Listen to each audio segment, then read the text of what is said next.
All right, good afternoon. So I have Shahan, David with me. My name is Claire. I'm the Director for International Transportation, Civilian and Military for the United States Postal Service. Didn't expect it to be here, so I haven't prepared much. But first of all, any military, retired, active parents in the room? Nobody from the military, retired, active? Mom, pop? Thank you. Thank you for your service. So this is all about you. I have customers at United States Postal Service. You all can come at a retail office, go online, buy services, ship mail. And when I came to the transportation group, at some point, I may have come to this statement is, there must be a better way. I handle all international contracts to move mail outside of the country, civilian, out and in for military, and I didn't feel like it was giving me any good handle on my 38 airlines contracts, and I just wanted an increased trust with my suppliers. I wanted to be able to increase the custody of mail, increase safety as far as knowing where the items are, and then increase performance evaluations with the airlines. So out of this, what can I do from these? We had a trusted relationship with IBM, and we started discussing what platform we could work on to just get to a better place.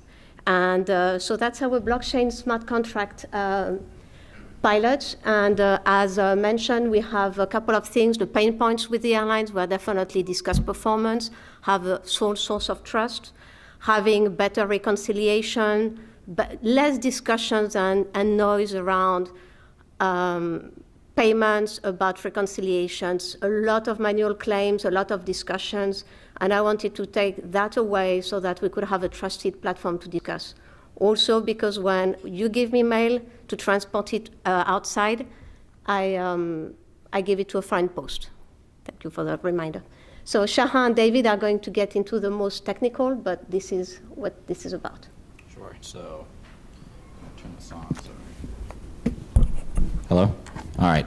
So real quickly, just going to take you through kind of the flow of what this process looks like, right? So you have the customer there on the very left, right? They give mail to the Postal Service, who then hands it off to a commercial airline, right? Unlike FedEx, UPS, Postal Service doesn't own any planes, right? So this is another party that is handling the mail transportation to then the Foreign Postal Administration that will take it the last mile.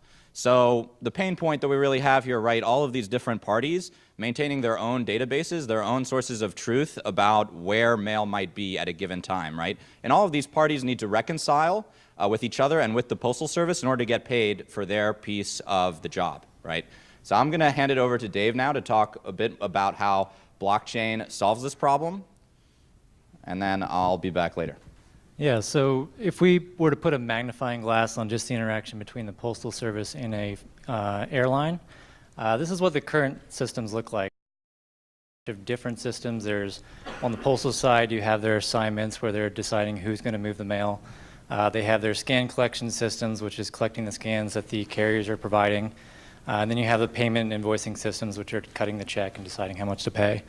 So along the way, you know, data changes hands several different times. It goes through several different translations using EDI to format the message a certain way, and then to translate it back into a database style look and feel. So, you know, you have a lot of going back and forth, and you have a lot of time wasted. So, for example, at the very end, bottom left corner, you have this 9-day wait period where you are just simply collecting scans, waiting to decide how much you're going to pay. When in reality, you know as soon as the scan comes in exactly how much you should have paid. So if you flip to the next slide, in a blockchain environment, this back and forth, this interchange is a little bit more simple. So each side has a peer on the network. They each have their own API, and their responsibility is just to get the data into the network, into their peer. So they don't have to rely on the fact that the other party is ready and waiting to receive that data and is translating it correctly, processing it correctly, and paying correctly. So when they know that as soon as they get it into their peer, that's when the smart contract is going to be executed right at that moment. The result is going to be shared across both peers, so both parties are looking at the same data. And if you click next one more time, I'll go back one. I don't know how to go back. Okay, there you go. Yeah. So if you have this layer now where you have the same data on both ends, that's where you can start to build, your reporting applications, your analytics, anything else on top of that.